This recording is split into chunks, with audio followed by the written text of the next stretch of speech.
The frozen wind-off Lake Winnipeg whipped violently around Jessie and Kira as they hurried from the warmed interior of the sedan toward the heavy glass doors of her apartment building. They moved with a synchronized urgency, heads ducked against the biting cold, their hands clutching the crinkling plastic bags from Bulk Barn. They did not look back toward the street. If they had, they might have noticed the blonde woman in the trench coat standing partially obscured behind a snow-covered pickup truck. Darcy watched them, her arms crossed tightly over her chest, her breath pluming in the freezing air as Jessie held the building door open for Kira. The heavy click of the latch sealing them inside echoed in the quiet lobby, leaving Darcy alone in the hostile winter environment. Inside the apartment, the transition from chaotic cold to meticulously governed safety was instantaneous. The ambient temperature was steady, the air faintly smelling of roasted coffee and old paper. Kira did not pause to remove her oversized green sweater. She moved directly to the small galley kitchen to initiate her post-acquisition protocols. Jessie stood near the entryway, aligning his boots parallel to hers on the rubber mat, watching the rigid tension slowly leave her shoulders as she engaged with her physical space. Kira unknotted the red twist tie on the bag of white-hot chocolate mix. From an upper cabinet, she retrieved a heavy glass container with a metal latching mechanism and a thick, medical-grade rubber seal. With absolute, unhurried focus, she poured the fine ivory powder into the glass vessel, watching the dust settle into an even layer. Not a single grain spilled onto the sanitized countertop. She snapped the metal latch down, sealing the container with a loud, decisive click that signaled order had been achieved. Next, she took the plastic bag of rosebud chocolates and transferred them, one by one, into a shallow ceramic candy bowl that sat precisely in the center of her small dining table.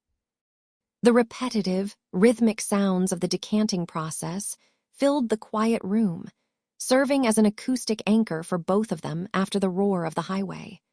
"Data query," Kira said, breaking the silence without looking up from the candy bowl. She adjusted the final chocolate so its swirling tip pointed toward true north. "I am factoring the current environmental conditions and the physical exertion of our supply run. Do you assess that your personal baseline requires you to return to your own designated coordinates tonight, or do you require another cycle of stabilization here?" Jessie looked around the sparse, intensely ordered room, and then at Kira, whose eyes remained fixed on the perfectly aligned chocolates. The thought of returning to his empty, silent room at Mrs. Henderson's boarding house made his chest feel suddenly hollow and cold. The raw trauma of yesterday's ambush at the diner was no longer an active, suffocating panic, but the residual emotional bruising remained tender. "I don't want to go home tonight," Jessie said quietly, his voice carrying the heavy weight of his exhaustion and his profound gratitude for her sanctuary. "If it's acceptable to your operational protocols, I'd like to stay here. In fact, I want to make that French onion soup for us." Kira turned her head, her round hazel eyes assessing his face for any micro-expressions of hidden distress. Finding none, she gave a sharp, definitive nod. "The introduction of a hot, sodium-rich liquid is mathematically sound for this temperature drop," she concluded. She moved to the refrigerator, retrieving a block of sharp white cheddar cheese, and then pulled a loaf of dense sourdough bread from the pantry. "I will provide the structural components. Grilled bread and melted dairy will increase the caloric efficiency of the meal." Jessie smiled, feeling a profound sense of peace settle over him. "That sounds perfect, Kira. Thank you." He stepped toward the counter to retrieve the bag of soup mix, but before his fingers could brush the plastic, 3 sharp, erratic knocks shattered the quiet of the apartment. Jessie froze, his hand suspended in midair. The sound was wrong. It wasn't the rhythmic, polite tap of Mrs. Henderson or a building superintendent. It was desperate and demanding. Kira's posture instantly locked into a rigid column of defense. She stepped away from the food, her eyes darting toward the entryway. She moved to the door, peering through the small optical peephole. Her jaw tightened. A subtle shift that Jessie had learned meant a highly unwelcome variable had breached her perimeter. Kira unfastened the deadbolt and pulled the door open just enough to fill the frame with her body, keeping her hands flat against the edges to structurally block any physical entry. Jessie moved behind her, looking over her shoulder into the dimly lit hallway. Darcy stood there. Her trench coat was speckled with melting snow, and her blonde hair was wind-whipped and disordered. She looked small, shivering, and intensely out of place in the quiet, utilitarian hallway. Her eyes darted past Kira, locking onto Jessie with a wide, fragile desperation. "Identify your primary objective for breaching this location," Kira demanded, her voice dropping into its most clinical, unyielding register. "You are an uninvited variable." Darcy ignored the clinical phrasing, blinking back large tears that looked entirely too rehearsed for the bitter cold of the hallway. "I wanted to apologize," Darcy said, her voice wavering in a carefully practiced cadence as she addressed Jessie directly over Kira's green shoulder. "For yesterday. For the ambush and the kiss at the diner. I was just so overwhelmed seeing you up here. I panicked. Jessie, please, you have to know I think I made a terrible mistake. With Marco. With abandoning everything we had built. I just need 5 minutes of your time to explain why I did it." Kira did not move. She did not look at Darcy. Instead, she turned her head slightly to address Jessie, keeping the door firmly blocked. "She is employing manipulative social sequencing. How do you wish to process this interaction? You have sanctuary here." Jessie felt the familiar leaden weight try to settle in his chest, the ghost of the panic attack that had nearly drowned him yesterday. But as he looked at the back of Kira's green sweater, at the rigid line of her shoulders actively shielding him from his past, the weight evaporated. He was safe. He was anchored. "I am staying right here," Jessie said clearly, his voice steady and devoid of the emotional static Darcy was so desperately trying to provoke. "Regardless of whatever she has to say, my place is in this apartment, but I will step outside to handle this." Kira absorbed his statement, processing the logic. She nodded slowly. "Before you engage the hostile variable," she said, her voice dropping to a softer volume, "can I execute a physical gesture, just for luck?" Jessie softened, stepping closer to the doorframe. "Yes, Kira, you can." Kira turned fully toward him, leaving the door braced by her foot. She closed the brief distance between them, rising slightly on her toes to adjust to his height. With deliberate, deeply calculated precision, she pressed her lips against his cheek. It was a fleeting, dry contact, entirely devoid of the messy complications of romance, yet the magnitude of the gesture was monumental.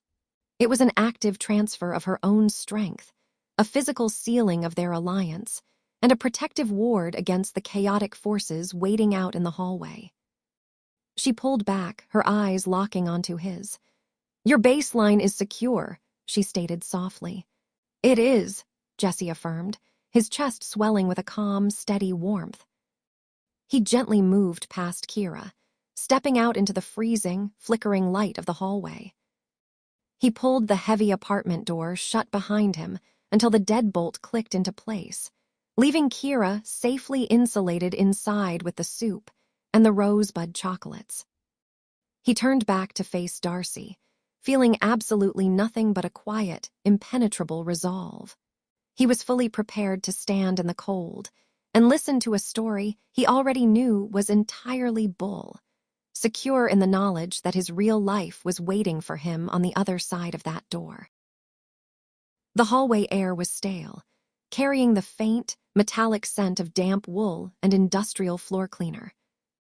Above them, a single fluorescent tube flickered with a persistent, erratic buzz. Jessie knew instantly that the unpredictable acoustic static would have compromised Kira's baseline had she been forced to stand out here. Standing a few feet away, Darcy pulled the lapels of her trench coat tighter against her neck, shivering in a deliberate, exaggerated manner that felt entirely choreographed. Jessie studied her, anchoring himself in the present. For the first time since their catastrophic rupture back in the city, he did not feel the crushing, familiar weight of panic. His lungs did not seize. He just felt profoundly tired of the performance. "A month, Jessie," Darcy said, her voice echoing too loudly in the narrow, utilitarian corridor. "You disappear up north to freeze in Gimli for an entire month, and out of all the people in the world, you move in with an android." Jessie felt a sharp, immediate spike of protective anger in his chest.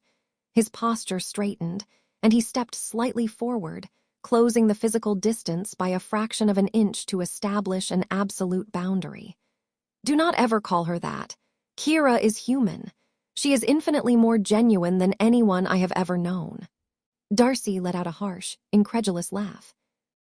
Her carefully constructed facade of an apologetic, heartbroken ex-girlfriend began to fracture under his calm, immovable defiance. "Genuine.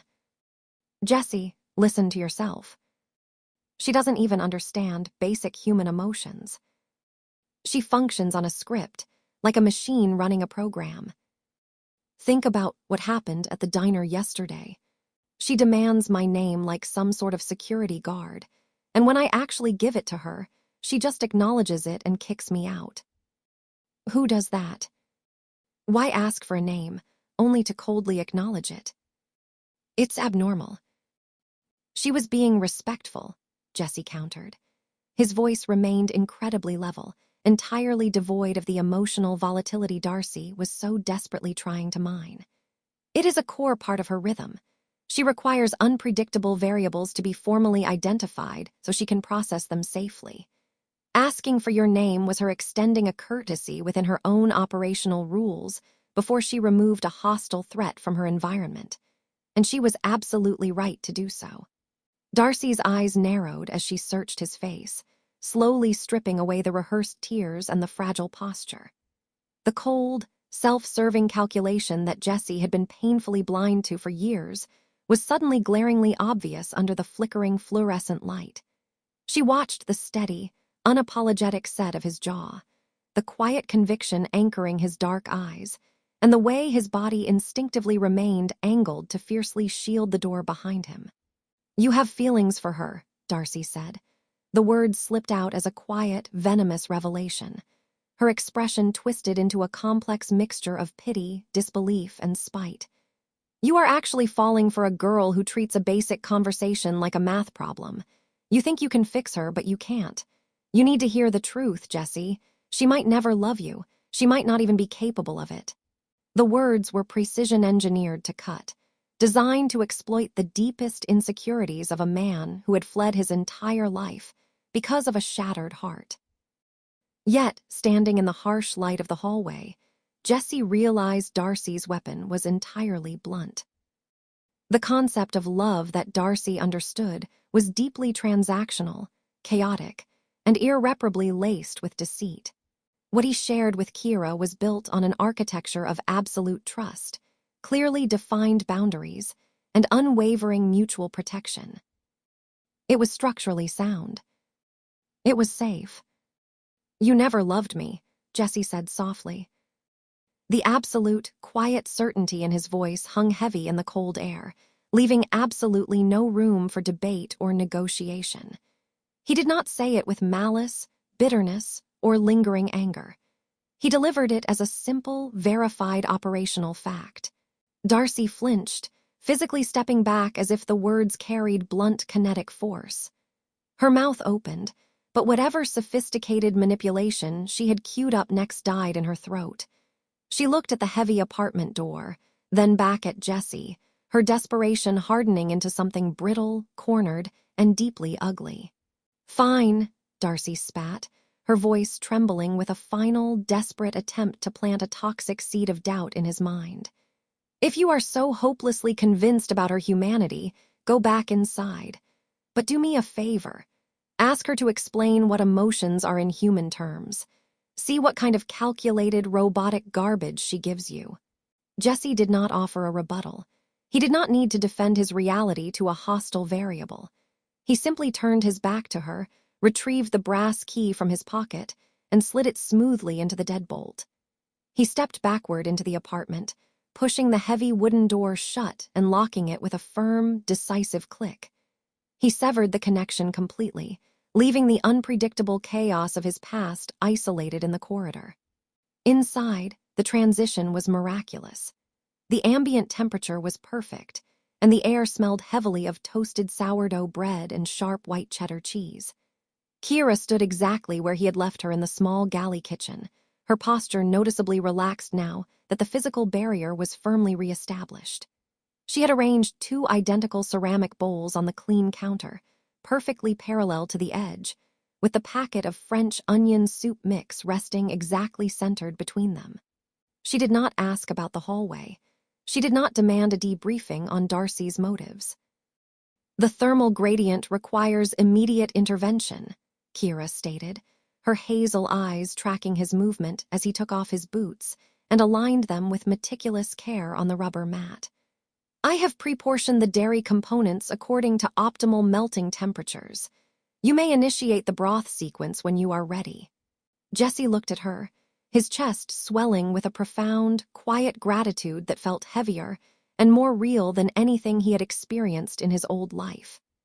Darcy's parting words echoed briefly in the back of his mind, but they dissolved instantly, sounding like utter nonsense next to the tangible, perfectly measured reality of Kira's care. "I am ready," Jessie said, moving toward the kitchen to join her in their shared geometry. "Let's make the soup." The metallic click of the stove dial grounding him, Jessie focused entirely on the culinary parameters Kira had established. He tore open the foil packet of French onion soup mix, the rich, savory scent of dehydrated beef broth and sharp alliums immediately flooding the small galley kitchen. He poured the powdered contents into the boiling water, watching the dark brown liquid reconstitute. The steady rhythm of the wooden spoon against the pot served as a perfectly calibrated anchor. Behind him, Kira shifted her weight.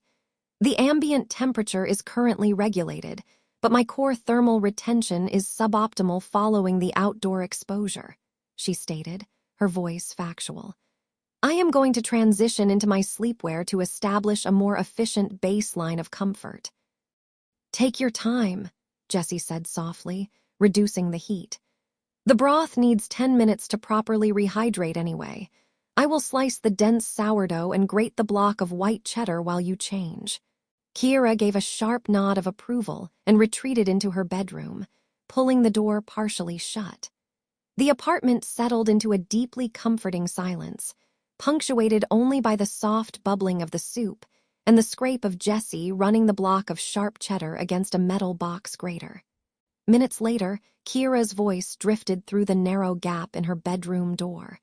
It was analytical, carrying no trace of anxiety. "While you are maintaining the soup's thermal stability, I require an assessment. What was Darcy's primary objective in breaching this location?" Jessie paused, resting his hands on the laminate counter. He appreciated that Kira did not frame the question around his feelings, but rather around Darcy's tactical motives. "Her primary objective was to get on my nerves," Jessie answered, keeping his volume level. "She realized her initial performance failed, so she pivoted to a hostile strategy.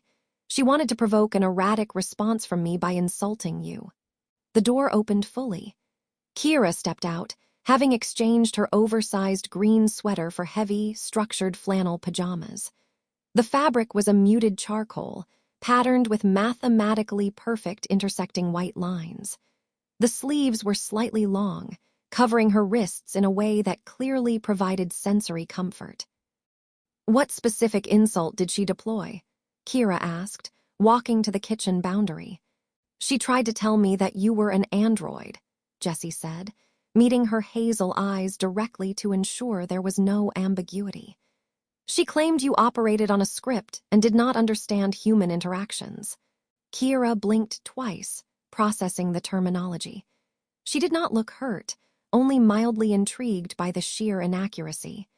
An android is a synthetic organism designed to perfectly mimic human biological functions. I possess multiple chronic physiological conditions, including eczema and clinical depression. Her analogy is fundamentally flawed. I know, Jessie said, a warm smile tugging at his mouth. I told her exactly that. I told her that you are infinitely more human than she ever could be. Kira seemed satisfied with that data point. She stood perfectly still for a moment, her gaze dropping to the two identical ceramic bowls waiting on the counter. Then, she looked back up. Is there anything else that I should know? Any remaining undisclosed variables? Jessie hesitated. He picked up the wooden spoon and stirred the dark broth. His protective instinct screamed at him to shield Kira from Darcy's venomous challenge, to keep this sanctuary insulated from his ex-girlfriend's chaos. But shielding Kira through omission felt like a violation of their shared operational rules. Respect meant trusting her capacity to process the truth. Yes, Jessie said quietly, setting the spoon down. Before I locked the door, she gave me a directive. She wanted me to ask you to explain emotions in a human way. She wanted to prove that you would only give me calculated, robotic garbage. Kira stood utterly frozen, her brow furrowing deeply as the words landed. She did not retreat into a defensive posture, but her face contorted with genuine, profound confusion. She slowly walked backward toward the living room, her eyes fixed on the floor, until the backs of her knees hit the edge of the sofa. She sat down heavily, resting her hands squarely on her flannel-clad thighs.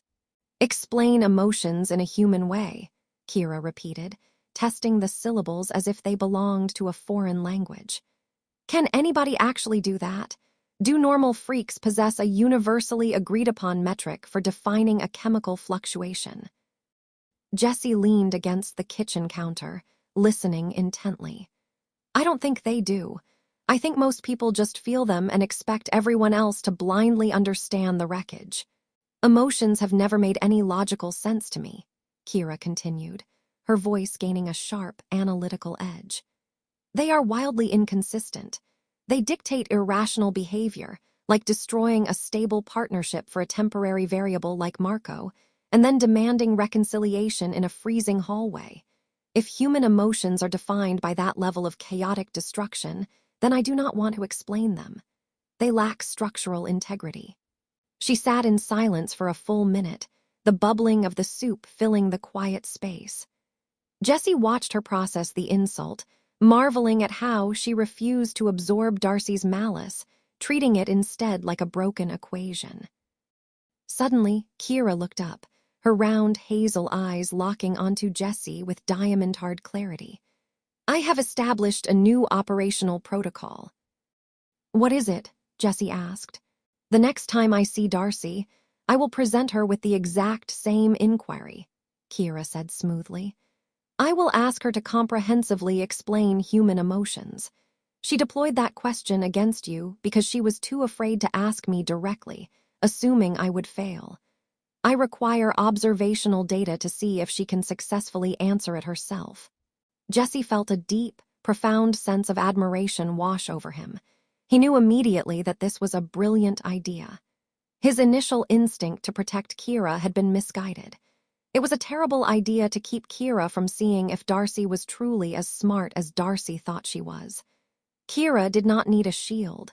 She possessed an intellect that could completely dismantle Darcy's arrogance. I think that is a perfect plan, Jessie said, returning to the stove to turn off the burner. He carefully ladled the dark, steaming broth and onions over the slices of toasted sourdough and sharp white cheddar, dividing it equally between the two identical bowls. He carried the bowls to the small dining table, setting them down with precise alignment. As Kira moved from the sofa to join him, Jessie realized that the lingering ghosts of his past had been entirely neutralized. In this perfectly structured environment, surrounded by the comforting scent of toasted bread and the quiet certainty of Kira's logic. He had finally found something completely real.